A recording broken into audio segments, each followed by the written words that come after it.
මොනවද අම්මේ අද උයන්නේ? තොපිට ඒවා කිව්වට තේරෙන්නේ නෑ අකෝ. ඒවා සූපවේදියන්ට විතරක් තේරෙන ඒවා. අනේ අම්මේ කියන්නකෝ.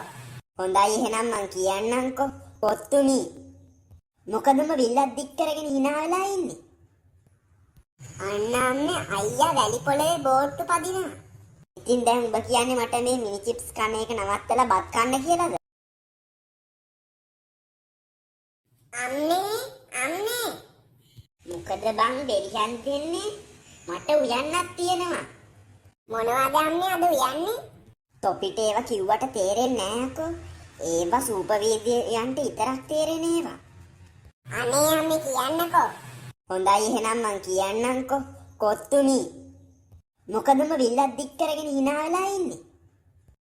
නෑ අම්මේ මුකුත් නෑ. ඒක නෙවෙයි මෙච්චර දුමක් ඇයිදන්නේ නේ තියෙන්නේ.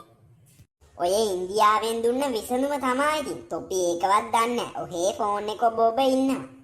ඒක මාර විසඳුමක් නේ අම්මේ. ඉන්දියාවෙ ඉතින් කොහොමත් මාරයිනේ. හරි ඉතින් ඒක වෙනයිනේ. ඒත් ඉතින් මේ වගේ විසඳුම් විදියට දෙන සිරිතක් කොයි රටේද තියෙන්නේ? ඉන්දියාවෙ කියලා දැන් මං තොට කිව්වේ. අනේ කියන දේ හරියට කියන්නකෝ අම්මේ. තෝ මහ ගොනෙක් යකෝ මෝඩ මූසලෙක් මෙලෝ සංසාරයක් තේරෙන්නේ. අනේ මට අම්මේ පිස්සු හදවන්න නැතුව කියන්නකෝ. තොට ඉතරන්නේ මටත් පිස්සු වගේ ඕයි.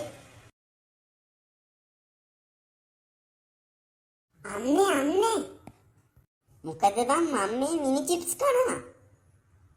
අන්න අම්මේ අයියා වැලි පොළවේ බෝට්ටු පදිනවා. ඉතින් දැන් ඔබ කියන්නේ මට මේ මිනි චිප්ස් කන එක නවත්තලා බත් කන්න කියලාද? නෑ අනේ අම්මේ අම්මා පීනගෙන ගිහින් ඒක පෙරලන්නකෝ. අනේ මට බෑ බං. කවුද දන්නේ ඕකේ කිඹුල් ඉන්නවද කියලා?